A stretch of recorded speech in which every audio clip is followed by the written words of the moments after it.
बिस्मिल्लाहिर्रहमानिर्रहीम।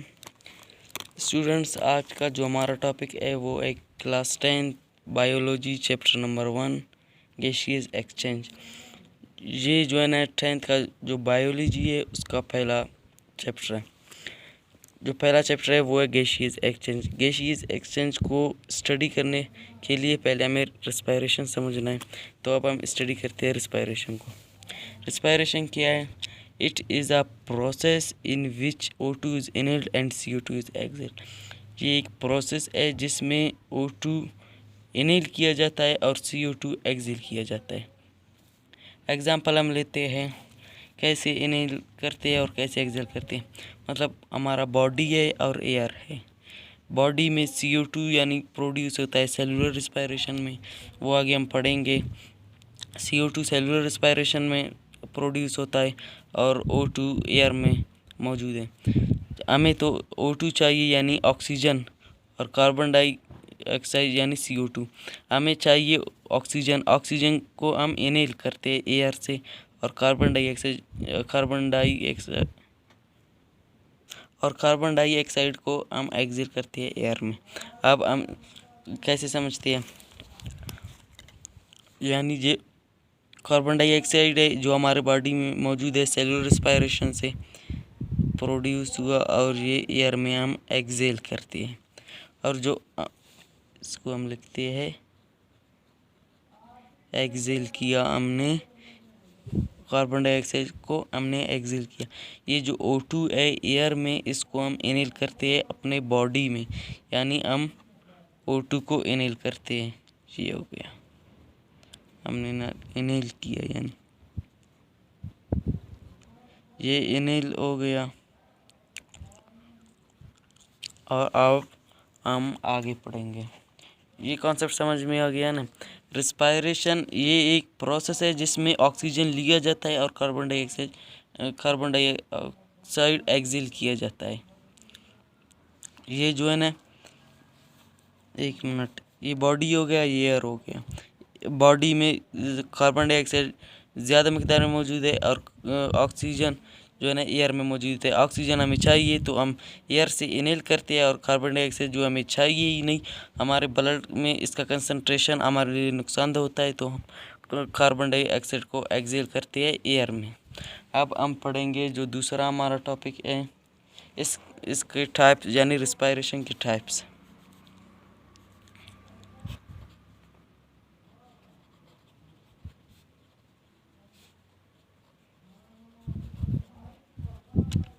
रिस्पायरेशन के जो टाइप्स हैं वो दो हैं। एक हो गया जो नंबर 1 हो गया एक्सटर्नल रिस्पायरेशन कहते हैं, और जो दूसरा हो गया हमारे पास जिसे हम कहते हैं इंटरनल रिस्पायरेशन। जो एक्सटर्नल रिस्पायरेशन है इसको हम ऑर्गेनिज्मिक भी कहते हैं। ऑर्गेनिज्मिक भी हम इसे कहते हैं, ब्रीथिंग भी हम इसे कहते हैं। ब्रीथिंग हो गया, और इसको हम वेंटिलेशन भी कहते हैं।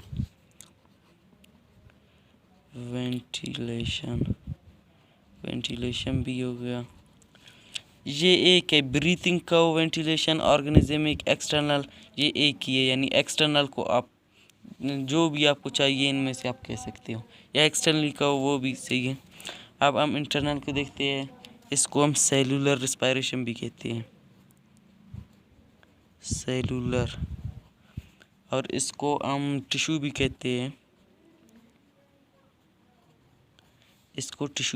यानी इसको सेलुलर रिस्पायरेशन भी कहते हैं और टिश्यू भी कहते हैं। अब हम पढ़ेंगे ये जो हमने पढ़ा था इनहेल्ड एंड एक्सेल्ड। अब हम पढ़ेंगे, इनको छोड़ो यहाँ तक, इनका काम यहाँ तक ख़त्म। अब जो हमने यहाँ पर पढ़ा था, ये इनहेल हमने पढ़ा था, और ये एक्सेल यानी inhalation and acceleration. Inhalation and exhalation हमने पढ़ना है। इनहेलेशन और एक्सहेलेशन क्या है अभी हम पढ़ेंगे। इनहेलेशन मतलब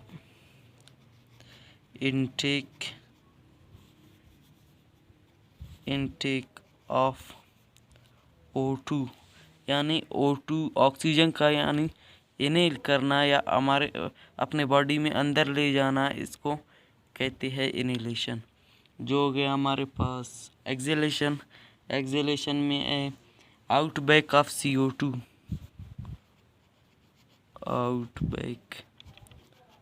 आउटब्रेक ऑफ CO2 यानी कार्बन डाइऑक्साइड का आउटब्रेक करना, इसको कहते हैं एक्सहेलेशन। अब जो आगे हम पढ़ेंगे ये दो मतलब रेडॉक्स रिएक्शन हम पढ़ेंगे, आपने तो नाम सुना होगा।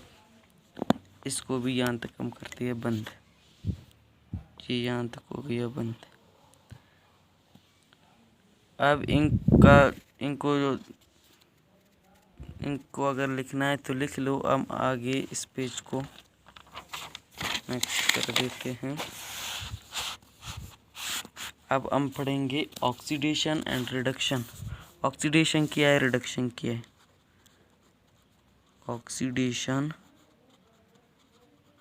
और जो दूसरा हो गया हमारे पास रिडक्शन। ऑक्सीडेशन एंड रिडक्शन, अब इनमें हम डिफरेंस देखेंगे। ऑक्सीडेशन क्या है, रिडक्शन क्या है। अब हम पढ़ेंगे ऑक्सीडेशन मतलब ऑक्सीजन का ऐड करना, मतलब एडिशन ऑफ ऑक्सीजन, मतलब कोई प्रोसेस है यानी सेलुलर रिस्पायरेशन है जिसमें हम ऑक्सीजन ऐड करते हैं। ऑक्सीजन की मदद से हम उसकी तोड़फोड़ करते हैं, यानी ग्लूकोज का उसमें हम ऑक्सीजन ऐड करते हैं, इसको कहते हैं ऑक्सीडेशन। और जो हो गया removal of electron, removal of electron का रिमूव करना भी ऑक्सीडेशन कहलाता है। और हो गया रिमूवल ऑफ हाइड्रोजन को भी जब हम रिमूव करें वो प्रोसेस भी कहलाएगा ऑक्सीडेशन। अब हम पढ़ेंगे रिडक्शन। इसके जो मतलब अब यहाँ पर अगर ऑक्सीडेशन ऐड होगा तो वहाँ पर ऑक्सीडेशन रिमूव होगा। रिमूवल ऑफ O2 यानी ऑक्सीजन का रिमूव होना, यानी और हो गया एडिशन। यहाँ पर इलेक्ट्रॉन को रिमूव करने को ऑक्सीडेशन कहा जाता था। जब हम यहाँ पर इसी इलेक्ट्रॉन को जब ऐड करें तो इसको कहते हैं reduction.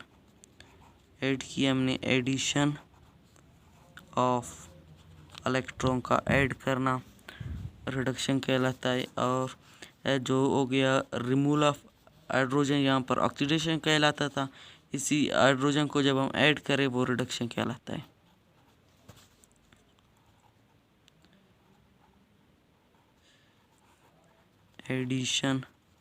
Addition of hydrogen reduction कहलाता है। ये प्रोसेस समझ आ गया। फिर हम जो सेलुलर रिस्पायरेशन है उसको हम थोड़ा पढ़ेंगे आगे। जो हमारा काम है यानी वो है एक्सटर्नल रिस्पायरेशन, यानी ऑर्गेनिज्मिक ब्रीथिंग, वेंटिलेशन, उसी को हम पढ़ेंगे। हमारा काम सिर्फ हम थोड़ा सा इसको स्टडी करेंगे, एक प्रोसेस है, इसी ऑक्सीडेशन और रिडक्शन को पढ़ेंगे। ठीक है, अभी मैं इसको लिखता हूँ। ये हो गया हमारे पास सेलुलर रिस्पायरेशन। कैसे, ये हो गया C6H12O6 यानी ग्लूकोज है, 6O2 यानी 3 मोल हमने ऑक्सीजन का इसमें ऐड किया। तो 6 मोल ऑक्सीजन का इसमें ऐड किया। फिर ये जो हो गया ग्लूकोज है इसकी तोड़ फोड़ हुई, तो फिर जो कार्बन डाइऑक्साइड भी हमारे साथ बना, 6H2O भी बना और ATP यानी एनर्जी भी बना। यहाँ पर जो हमने पढ़ा था ऑक्सीडेशन एंड रिडक्शन, अब इनको अच्छी तरह से याद रखना, हम यहीं पे पढ़ेंगे। यहाँ पर ये H12 है, ये रिमूव हो गया, ये देखो ये रिमूव हो गया, अलग बन गया, यानी H2O यानी अलग बन गया। इसकी जो रिमूवल है, हाइड्रोजन का जो रिमूवल है वो ऑक्सीडेशन कहलाता है, यानी ऑक्सीडेशन हुआ। यहाँ हमने पढ़ा था रिमूवल ऑफ हाइड्रोजन ऑक्सीडेशन कहलाता है। यहाँ पर हमने देख भी लिया कि जब हाइड्रोजन यहाँ से रिमूव हो रहा है तो इसको हम ऑक्सीडेशन कहते हैं, और यहाँ पर जो ऑक्सीजन है ये रिमूव हो रहा है, इसको हम कहते हैं रिडक्शन। हमने पढ़ा था कि रिमूवल ऑफ O2 यानी ऑक्सीजन का रिमूव होना रिडक्शन कहलाता है। ये देखो रिडक्शन भी हो गया, ये दो प्रोसेस हो गई, यानी मतलब ऑक्सीडेशन भी हो गया, रिडक्शन भी होते हैं, इसको हम कहते हैं रिडॉक्स रिएक्शन। यहाँ पर रिडॉक्स रिएक्शन हो गया। यहाँ पर जो ATP बना, ATP एनर्जी है जो हमारे बॉडी के लिए। यहाँ पर जो CO2 बना, ये एक रेस्पिरेटरी वेस्ट है। अब हम देखते हैं हमारी प्रोसेस सही हुआ कि नहीं। ये हो गया कार्बन डाइऑक्साइड, यहाँ पर 6 थे, 6 जो हाइड्रोजन थे वो 12 थे, हम भी 12 लिखेंगे, और जो ऑक्सीजन यहाँ पर 6 थे, 6 यहाँ पर थे, 6 यहाँ पर थे, नहीं 6 यहाँ पर थे, ये 6 हो गया, इसको लिखा। फिर से ऑक्सीजन आ रहा है यहाँ पर 6 दूनी 12, यानी हम इसको 12 लिखेंगे, दूसरा ऑक्सीजन। अब हम देखते हैं इसमें कि हमारा सही हो गया नहीं हो गया। ये हो गया कार्बन डाइऑक्साइड, यहाँ पर भी 6 थे, यहाँ पर भी 6 हो गया। ये देखो कार्बन डाइऑक्साइड 6 हो गया जी, 6 हो गया ये, और ऑक्सीजन हमारे पास हो गया 12। ये देखो ऑक्सीजन 2 6 12, ऑक्सीजन भी 12 हो गया, और जो हाइड्रोजन हो गया 12 हमने लिखा है, ये 2 6 दूनी 12, ये 12 हो गया। फिर ऑक्सीजन 6 हो गया, ये ऑक्सीजन हो गया यहाँ पर H2 हमने पढ़ा था 2 इसके। फिर ये हो गया ऑक्सीजन 6 हो गया। फिर हम देखते हैं यहाँ पर ये ऑक्सीजन 18 बन गए, और ये दोनों भी 18 बन गए। ये हाइड्रोजन भी 12, ये हाइड्रोजन भी 12, ये कार्बन डाइऑक्साइड भी 6, कार्बन डाइऑक्साइड 6, ये C भी 6 हो गया। अब जो हमारा जो रिएक्शन था सेलुलर रेस्पिरेशन वो ठीक हो गया, यानी यहाँ पर हमने ऑक्सीडेशन और रिडक्शन पढ़ ली कि ऑक्सीडेशन भी यहाँ पर हो गया, रिडक्शन भी हो गया। ऑक्सीडेशन और रिडक्शन जब एक ही रिएक्शन में हो उसको हम कहते हैं रिडॉक्स रिएक्शन। एक पॉइंट में लिखता हूँ यहाँ पर, इसको गौर से समझिएगा।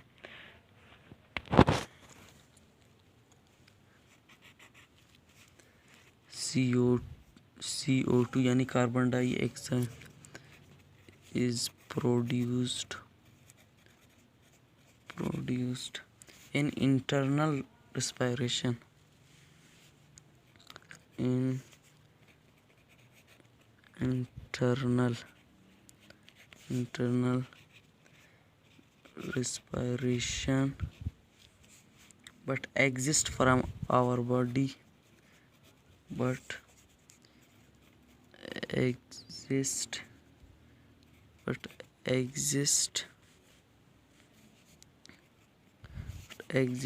from our body through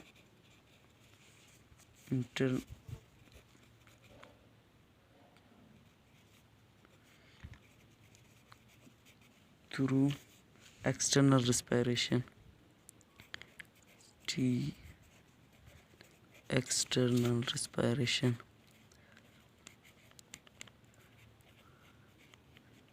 External respiration. हमने पढ़ा था जो इंटरनल रेस्पिरेशन था उसको हम कह सकते थे। जो इंटरनल रिस्पायरेशन था उसको हम सेलुलर रिस्पायरेशन भी कहते थे और टिश्यू भी कहते थे। जो सेलुलर रिस्पायरेशन जो हमारे बॉडी में होता है, यानी ग्लूकोज, यहाँ पर ग्लूकोज हमारे बॉडी के अंदर टूटता है, इस रिएक्शन को सेलुलर रिस्पायरेशन कहते हैं।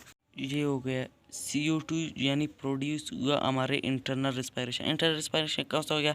जो सेलुलर रिस्पायरेशन हुआ, यानी कि जिसको हम टिश्यू भी कहते थे। हमने पढ़ लिया था कि इंटरनल रिस्पायरेशन को टिश्यू भी कहते हैं और उसको इंटरनल रिस्पायरेशन को टिश्यू भी कहते हैं, और एक और भी नाम हमने उसके लिए लिखा, इसको हम सेलुलर रिस्पायरेशन भी कहते हैं। और अब हम पढ़ेंगे CO2 is produced in internal respiration. हमारे जो सेलुलर रिस्पायरेशन हो गया, यानी सेलुलर रिस्पायरेशन यहाँ पर हमने पढ़ लिया था, यानी ग्लूकोज हो गया, ऑक्सीजन की मदद में हमने इसको तोड़ दिया और कार्बन डाइऑक्साइड हमारे बॉडी में बन गया।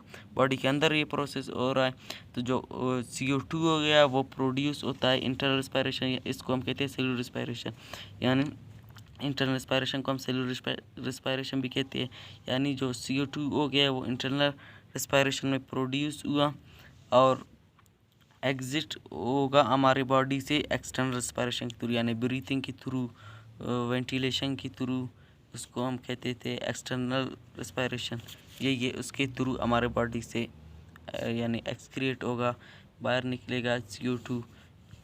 यहाँ पर जो हमने पढ़ा था सेलुलर रिस्पायरेशन को इंटरनल रिस्पायरेशन भी कहते हैं, और जो एक्सटर्नल रिस्पायरेशन है इसको ब्रीथिंग भी कहते हैं, ऑर्गेनिज्म एक वो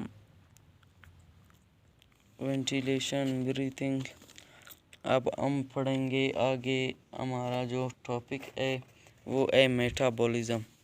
यही हम पढ़ेंगे, जो रिस्पायरेशन है इसी को ही मतलब हम स्टडी करेंगे। अभी तक हम यहाँ पर है यानी मेटाबॉलिज्म यानी केमिकल रिएक्शंस है जिनको हम पढ़ेंगे, और 2 टाइप्स आएंगे मेटाबॉलिज्म के, एनाबॉलिज्म, कैटाबॉलिज्म। फिर आगे हम पढ़ेंगे रिस्पायरेटरी सिस्टम ऑफ मैन। अभी हम इसको लिखते हैं। ये देखो हमने लिख लिया मेटाबॉलिज्म। मेटाबॉलिज्म क्या है? Those chemical reactions taking place in the body of organisms. वो केमिकल रिएक्शन जो ऑर्गेनिजम्स के बॉडी में मतलब जगह लेते हैं। कैसे केमिकल रिएक्शंस? जो हमने पढ़ा था केमिकल रिएक्शन ये वाला सेलुलर रिस्पायरेशन, ये भी एक केमिकल रिएक्शन है जो हमारे बॉडी के अंदर हो रहा है। इसकी 2 टाइप्स है, एक कैटाबॉलिज्म, एक एनाबॉलिज्म। पहले हम पढ़ेंगे कैटाबॉलिज्म क्या है। It is the break down of complex compound into simple compounds. मतलब जो कम्प्लेक्स कंपाउंड कौन से हो गए? जो हमारे पास हो गया ग्लूकोज, वो एक कम्प्लेक्स कंपाउंड है जिसकी ब्रेक डाउन हो जाए उसको कहते हैं कैटाबॉलिज्म। ऐसे रिएक्शन जिसमें कम्प्लेक्स कंपाउंड्स की तोड़ फोड़ होके वो फिर सिंपलेक्स कंपाउंड में कन्वर्ट हो, इसको कहते हैं कैटाबॉलिज्म। दूसरा हो गया एनाबॉलिज्म। ये इसके खिलाफ, मतलब जो सिंपल कंपाउंड्स है उसका जो सिंपल कंपाउंड्स है उनसे कम्प्लेक्स कंपाउंड्स का बना एनाबॉलिज्म कहता है। It is the formation of complex compound from simple compounds. इसमें जो सिंपल कंपाउंड्स है उनसे कम्प्लेक्स कंपाउंड्स का फॉर्मेशन यानी बनना एनाबॉलिज्म कहते हैं। अब इनको हम इनकी एग्जांपल से ही समझ जाएंगे। एग्जांपल ऑफ कैटाबॉलिज्म की एग्जांपल यानी C6H12O6, ये कम्प्लेक्स है, यानी ये इसका नाम है ग्लूकोज। ये एक कम्प्लेक्स कंपाउंड है जिसमें हम ऑक्सीजन ऐड की और ये बन गया 6CO2, carbon dioxide, H2O, ATP और एनर्जी बन गए। यानी ये हो गया कम्प्लेक्स कंपाउंड है। इसको हमने तोड़ दिया और ये सिंपल कंपाउंड बन गए। और हम पढ़ेंगे एग्जांपल ऑफ एनाबॉलिज्म। एनाबॉलिज्म यानी 6CO2, यहाँ पर ये जो कम्प्लेक्स था इसकी तोड़फोड़ हुई और ये सिंपल बन गया, ये CO2। यही CO2 की देखो, ये एक सिंपल है, H2O भी सिंपल है और क्लोरोफिल ये भी एक सिंपल है, कंपाउंड है। इनको जब हम यानी प्लस का निशान हमने लिखा, यानी इनको हम एक दूसरे के साथ ऐड कर लेंगे सनलाइट की मदद से, मौजूदगी में, in the presence of sunlight. फिर ये हमारे पास क्या बनता है C6H12O6। यही था जो कम्प्लेक्स था हमारे पास, ग्लूकोज बन गया और 6O2। सनलाइट की मौजूदगी में, यानी पौधे जो अपने खुराक बनाते हैं, यानी CO2 और H2O क्लोरोफिल की मदद से, जब सनलाइट उन पर पड़ती है, H2O यानी हमको जब पानी देती है, H2O वाटर हो गया, वाटर मालिक्यूल हो गया, और जो CO2 हो गया वो CO2 जो एयर में मौजूद है जिसे हम एक्सेल करते हैं, और chlorophyll in the presence of sunlight की प्रेजेंस में अपने लिए खुराक बनाते हैं, यानी ग्लूकोज, और उसके साथ साथ ऑक्सीजन भी बना लेते हैं। यहाँ तक तो हमने पढ़ ली। अब हम पढ़ेंगे रेस्पिरेटरी सिस्टम, और रेस्पिरेटरी सिस्टम इंशाल्लाह अगला जो हमारा लेक्चर होगा रेस्पिरेटरी सिस्टम ऑफ मैन, हम वही पढ़ेंगे। उसमें फिर उसके टाइप्स आएंगे जो हमने पढ़ा था। रेस्पिरेशन की 2 टाइप्स, एक हो गया हमारे पास इंटरनल, एक एक्सटर्नल। जो हमने इंटरनल पढ़ा था यानी सेलुलर रेस्पिरेशन, यहाँ तक ख़त्म होता है। इसमें आगे हमारा काम नहीं है, हमारा जो काम है वो है हमारे पास एक्सटर्नल, यानी कि ब्रीथिंग वगैरह, हम उसी को ही हम पढ़ेंगे आगे। बस इसका जो ये टाइप हो गया वो यहाँ पर ख़त्म होता है। जो कल का हमारा लेक्चर हो गया वो रेस्पिरेटरी सिस्टम ऑफ मैन। अगर आपको ये वीडियो पसंद आई है तो फिर प्लीज़ लाइक करें, सब्सक्राइब करें हमारे यूट्यूब चैनल को, और आगे भी हम आपको वीडियोस अपलोड करते रहेंगे, और उनको भी आप लाइक करें। फ़िज़िक्स के हम भेजेंगे, फ़िज़िक्स का भी इंशाल्लाह कल से होगा, या आज ही मैं अपलोड करूँगा फ़िज़िक्स का पहला चैप्टर का और पहला लेक्चर, और केमिस्ट्री का भी इंशाल्लाह।